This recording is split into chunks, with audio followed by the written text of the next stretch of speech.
নেত্রকোনার কেন্দুয়া উপজেলায় চলতি বোরো মৌসুমে বাম্পার ফলনের সম্ভাবনা দেখা দিয়েছে। উপজেলা কৃষি অফিস সূত্রে জানা গেছে, এবার 20,720 হেক্টর জমিতে বোরো ধান আবাদ করা হয়েছে। সরকারি প্রণোদনা কর্মসূচির আওতায় 4,200 কৃষককে 2 কেজি করে হাইব্রিড ধানের বীজ বিতরণ করা হয়েছে, যা ফলন বৃদ্ধিতে ইতিবাচক ভূমিকা রাখছে। কৃষি বিভাগের তথ্য অনুযায়ী চলতি মৌসুমে কৃষকরা উন্নত কৃষি প্রযুক্তি ব্যবহার করায় শ্রমিক সংকট তেমন প্রভাব ফেলেনি। উপজেলা কৃষি কর্মকর্তা মোহাম্মদ হুমায়ুন দিলদার বলেন, ফসলের অবস্থা বেশ ভালো।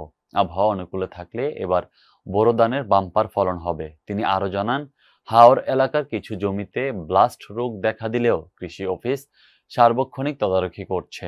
কৃষকদের পরামর্শ ও সহযোগিতা দেওয়া হচ্ছে যাতে ফসলের ক্ষতি না হয়। সর্বোপরি কেন্দ্রীয় উপজেলার কৃষকরা এবার বোরো ধানের বাম্পার ফলনের আশা করছেন।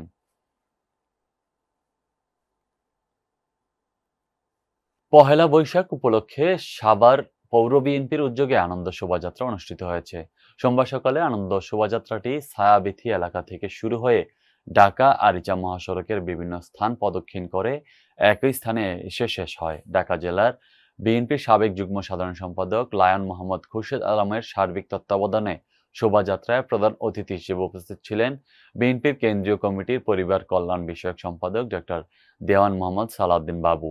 এ সময় পৌর বিএনপির সাধারণ সম্পাদক বদিউজ্জামান বদির, সাংগঠনিক সম্পাদক আব্দুর রহমান ও সাভার উপজেলার মহিলা ভাইস চেয়ারম্যান মিনি আক্তার সহ স্থানীয় বিএনপি ও অঙ্গ সংগঠনের বিভিন্ন ইউনিটের নেতাকর্মীরা উপস্থিত ছিলেন।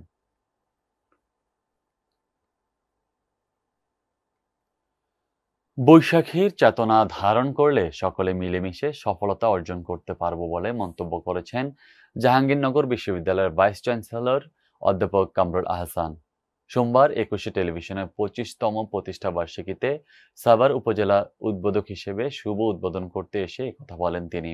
এদিন সাভারে জাঁকজমকপূর্ণ অনুষ্ঠানের মধ্য দিয়ে পালিত হয়েছে 21শে টেলিভিশনের 25তম প্রতিষ্ঠাবার্ষিকী। বেলুন উড়িয়ে অনুষ্ঠানের শুভ উদ্বোধন করেন জাহাঙ্গীরনগর বিশ্ববিদ্যালয়ের ভাইস চ্যান্সেলর অধ্যাপক কামরুল আহসান। এরপর একটি আনন্দ শোভাযাত্রা সাভার প্রেস ক্লাব থেকে শুরু করে মুক্তির মোড় প্রদক্ষিণ শেষে প্রেস ক্লাব চত্বরে এসে শেষ হয়। দুপুরে সুসংগঠিত গণতন্ত্রের জন্য গণমাধ্যমের ভূমিকায় 21শে টিভির পথচলা শীর্ষক আলোচনা সভায় প্রধান অতিথি হিসেবে উপস্থিত ছিলেন বিএনপির সহপরিবার কল্যাণ বিষয়ক সম্পাদক দেওয়ান মোহাম্মদ সালাউদ্দিন বাবু।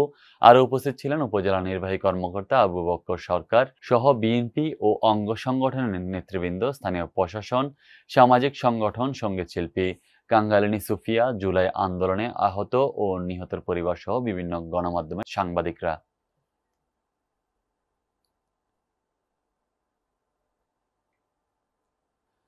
ঠাকুরগাঁওয়ের পীরগঞ্জে শত শত পুণ্যার্থীদের অংশগ্রহণে একদিনব্যাপী গঙ্গা স্নান অনুষ্ঠিত হয়েছে।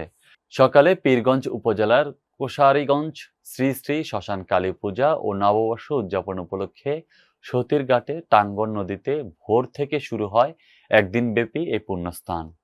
পাপমুক্ত হয়ে পুণ্য লাভের আশায় ভোর থেকে শত শত পুণ্যার্থী টাঙ্গন নদীর সতীর ঘাটে ভিড় জমাতে থাকেন।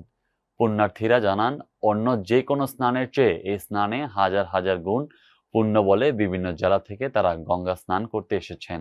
এছাড়াও পুণ্য স্নানের পরে আয়োজন করা হয় কালী পূজা সহ প্রায় 7 ধরনের পূজা ও কীর্তন।